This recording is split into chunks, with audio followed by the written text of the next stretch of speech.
I have a great video for you guys today about the art and practice of true health and fitness. We're going to talk about how to never have a dad bod, and also we will go over my blood tests, my total cholesterol, HDL, LDL, triglycerides, the whole thing. We'll break it down and talk about the art and practice of true health and fitness.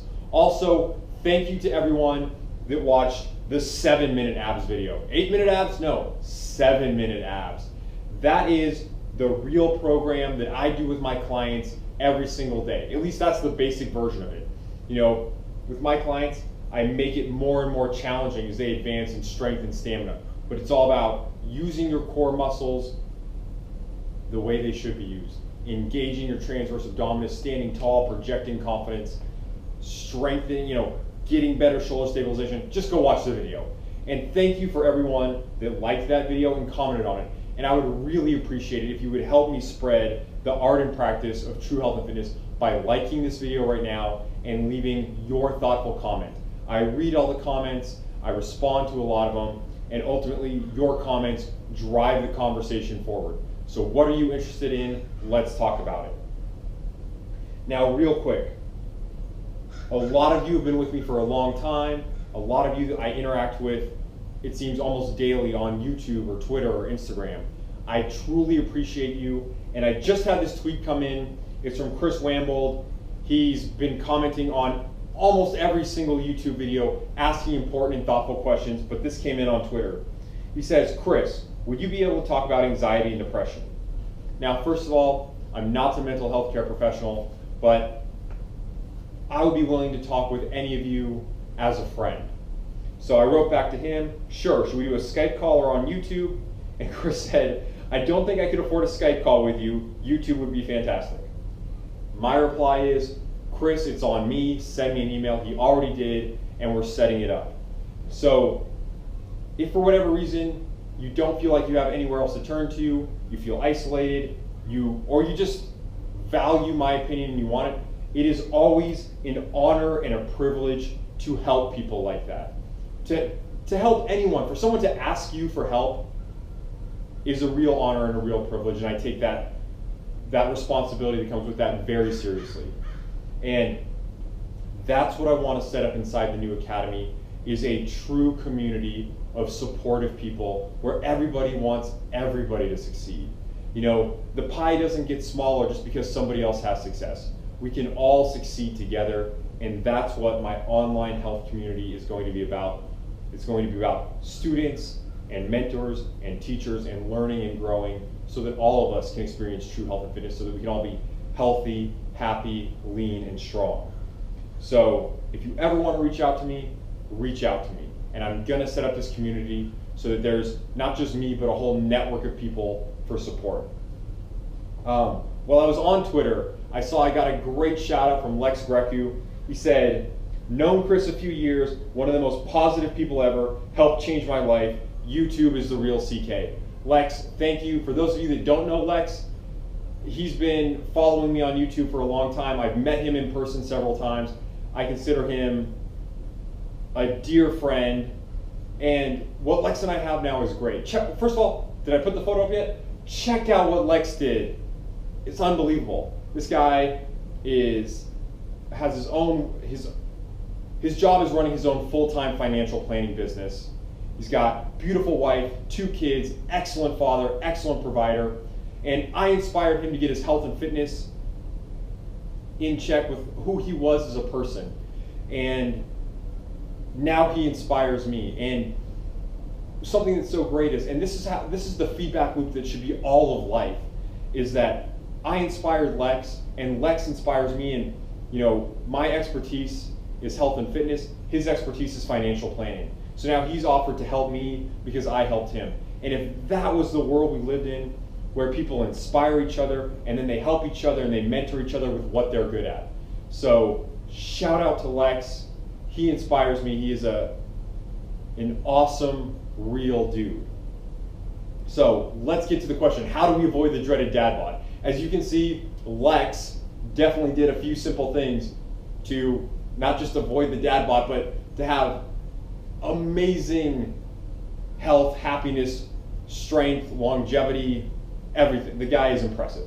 So Name Cardinal writes in, and Name also just messaged me on Twitter with photos of his beautiful baby. And I don't know if I have permission to share the photos yet. They were sent to me privately. But just a gorgeous baby girl. And this is already past tense because this message is from a video last week. We said, Chris, you know my wife and I are having a baby. All of my friends and family are telling me that I'm going to get a dad bod. Can you do a video or a segment on how you keep yourself fit while being a new dad? Your videos are great and always appreciated. So Name, look, since my baby girl has been born, so she's 4 weeks old now, I'm still in this awful zone of you cannot at all count on restful sleep. Because I'm helping so much with the baby, there's no time to drive to the gym, so I'm doing workouts at home in my living room. Actually, some of the stuff you guys saw in the last video. And that will all be included in the academy.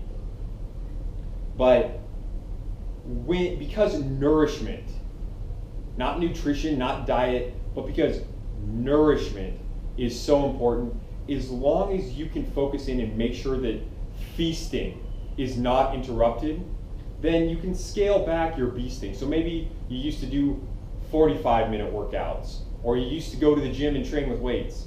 Right now, all I really have time for is 20 to 30 minutes of calisthenics in my house. So keep feasting. Make sure you do it right. Real and approximately wild food. Not intermittent fasting, not that baloney, homie, but real fasting. Beasting, cut it back, get it down to just the basics. If you have to, if you can't get out of the house to go to the gym, still do something. Because what we need is that feedback loop. It maybe wasn't the beasting we had before, but it's still beasting. It's the best feasting you can do, and then get right back on fasting and do the real fast. And really, in terms of my energy and my productivity and my focus, I haven't seen any drop off at all. And I'm sure as soon as the baby's 4 months and is sleeping through the night and starts sleeping 7 to 7, my sleep will be right back on schedule. I'll have more time, and I will be cranking my beasting right back up through the roof. But that's for this very acute phase of having a newborn. As your kids grow older, I know Lex is an incredibly busy guy, runs his own business, coaches his kids' basketball team. You're going to experience effortless true health and fitness for a lifetime by just sticking with beasting, feasting, and fasting. And if we have to trim around the edges a little bit right now, you're still going to be all good, and your health is going to be through the roof. And that brings me to the next thing, my blood tests. So since my baby was born, I had to do this whole physical for this project I'm helping a friend with. So here's my test, my results. Now, first things up, my total cholesterol is high. My total cholesterol is high. Don't take this out of context like a Hollywood producer. My total cholesterol is high because my HDL, or good cholesterol, is also high and healthy.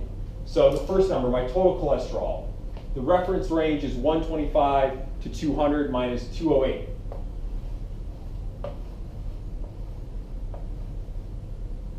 HDL-C, that's healthy cholesterol or high density lipoprotein. My number is 83. The reference range is you want to have above 40. So I've more than doubled the good cholesterol, 83. Now, absolutely a vital predictor for coronary heart disease, triglycerides. And you would think I do real fasting and real feasting. I eat unlimited quantities of fish, shellfish. Oh, those sound healthy, Chris. And grass-fed ruminants, red meat. So unlimited quantities of red meat, almost on a nightly basis. My favorite meal is beef short ribs. They're actually, you can't smell them and you're not gonna be able to, well, maybe I can tip them down.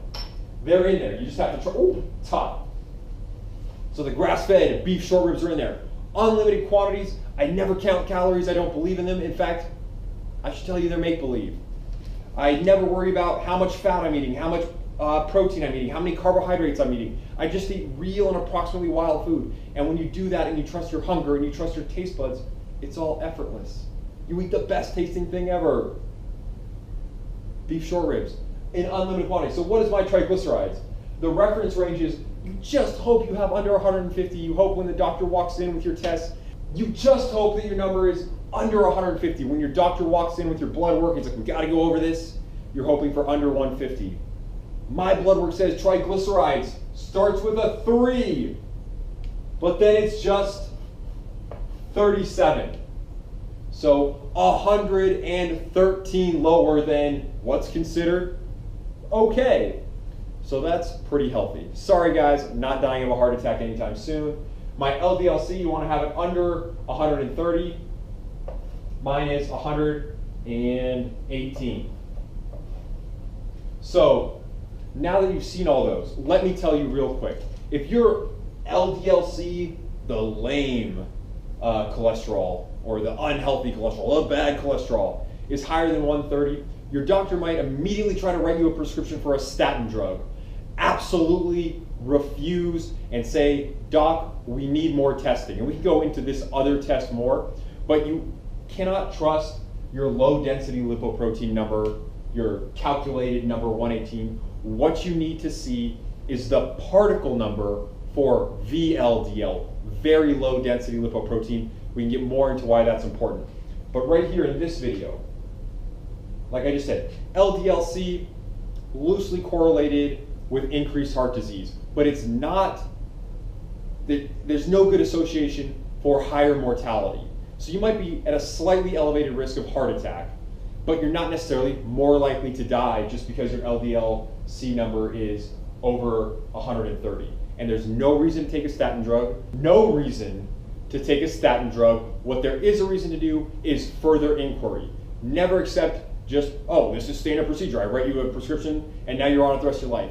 Baloney, homie, malarkey, sparky. Now a much better indicator for developing coronary artery disease is triglycerides over HDL. So I don't like to do this thing where you cite studies because anyone can take one study and manipulate it and use it for their propaganda. But a study found that the most powerful predictor for coronary artery disease is your triglycerides divided by your HDL. So in my case, triglycerides, 37 divided by 83 equals, let's get back to that. Less than 2 is ideal. If you're doing the math on the board, you know, sorry guys, not dying of a heart attack. Less than 2 is ideal, over 4 is a problem, and anything over 6 is way, way too high. You're probably having a heart attack any moment now. So 37 divided by 83, is that less than 2? Good, it's in the ideal range. Is it less than 1? Yes. Is it less than half? Yes. 0.44 is my triglycerides over HDL. And that makes sense, right? Triglycerides are bad, so you want the lowest number possible in the denominator. HDL is good, you want the highest, did I say denominator? You want the lowest number possible in the numerator, the highest number possible in the denominator to get you the lowest possible outcome, 0.44. And that's what I want for all of you. I want you to be happy, and I want you to be healthy, and I want you to be lean, and I want you to be strong, and I want you to leave a comment on this video. I want you to subscribe to the channel, and I want us to continue the conversation of true health and fitness. We're not talking about supplements, which are all baloney, homie. We're not talking about you needing to get an apple pie flavored protein powder. We're not talking about anyone needing to have bars or anything. We're talking about eating real and approximately wild food. We're talking about doing real fasting. We're talking about taking all these simple and easy things. They're all easy to do. And when you do them all together, you create the feedback loop. And that feedback loop makes true health and fitness absolutely effortless. I'm not doing anything, I'm not looking for tips on the internet about how do I get my HDL up and my triglycerides down. Not doing it. I'm not taking any supplement to make it happen. I'm just trying to be a real and approximately wild human being. Now I live in a 2-bedroom apartment in the middle of Los Angeles, and I can do it. I'm not special, but I know that you guys watching this video are. Subscribe to the channel, leave your important comment now, thumbs up the video, and let's keep doing it together. Thank you.